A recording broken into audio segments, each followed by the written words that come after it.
100 मुस्लिम परिवारों के बीच में 50 हिंदू सुरक्षित रह सकता है क्या? नहीं रह सकता। अब बांग्लादेश आपके सामने उदाहरण है, इससे पहले पाकिस्तान उदाहरण था।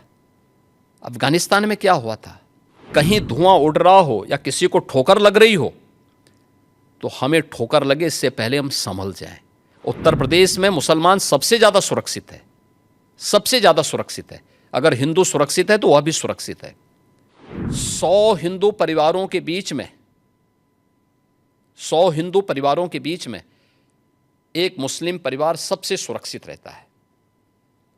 उसको इसके पर्व और त्योहारों को,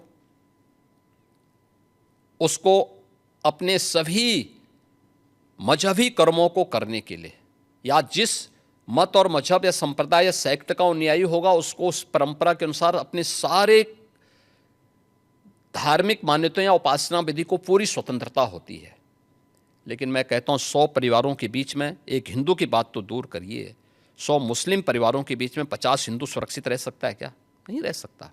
अब बांग्लादेश आपके सामने उदाहरण है, इससे पहले पाकिस्तान उदाहरण था। अफगानिस्तान में क्या हुआ था?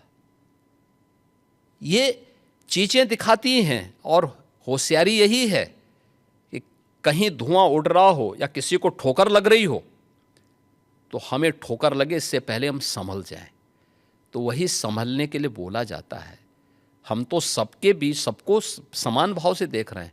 उत्तर प्रदेश में मुसलमान सबसे ज़्यादा सुरक्षित है, सबसे ज़्यादा सुरक्षित है। अगर हिंदू सुरक्षित है तो वह भी सुरक्षित है। अगर दंगे यहाँ यूपी में होते थे जो 2017 के पहले, अगर हिंदू की दुकान जलती थी तो मुसलमान की भी जलती थी, हिंदू का घर जलता था तो मुसलमान की भी जलती थी। और 17 के बाद से दंगे बंद हुए। अगर हिंदू सुरक्षित है तो मुसलमान भी सुरक्षित है। और दूसरा जो मैंने कहा कि इतिहास में कोई उदाहरण नहीं बता सकता कि अपने बल से, अपने वैभव से किसी हिंदू राजा ने किसी देश पर जबरन कब्जा किया हो, कभी नहीं। इतिहास इसका उदाहरण है, आप उठा के देख सकते हैं। भगवान राम लंका में गए और लंका में रावण पर विजय प्राप्त करके लक्ष्मण को वहाँ के वैभव को देख के थोड़ा मोहित हुए। भगवान राम ने कहा नहीं लक्ष्मण, उन्होंने उनको एक ही बात कही और मुझे लगता है कि आज की पीढ़ी के लिए बहुत प्रेरणादायी है जो उन्होंने उस समय कही थी। लक्ष्मण जी को जो प्रेरणा, जो निर्देश भगवान राम दे रहे हैं लंका के बारे में, अपि स्वर्णमयी लंका न मे लक्ष्मण रोचते, जननी जन्मभूमिस्य स्वर्गादपि गरीयसी। कि लक्ष्मण, लंका भले ही सोने की क्यों न हो,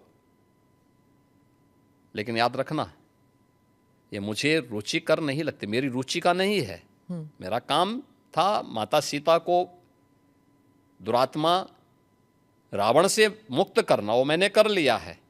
अब हमें यहाँ से निकलना है, क्योंकि जिस माँ ने जन्म दिया है और जहाँ हमने जन्म लिया है उससे बढ़कर के दूसरा कोई भी, स्वर्ग से बढ़कर के उपभोग दूसरा हो ही नहीं सकता, इससे बढ़कर के उपभोग हो ही नहीं सकता है, चाहे वो स्वर्ग ही क्यों ना हो। और इसलिए हम यहाँ नहीं करेंगे। ये उदाहरण मैं इसलिए दे रहा हूँ जिसलिए जो सनातन धर्म पर प्रहार करते हैं उनकी आंखें खुलें, वो देखें। उदाहरण हमारे सामने पर्याप्त हैं और ऐसे अनेक उदाहरण आपको समय समय पर मिलेंगे।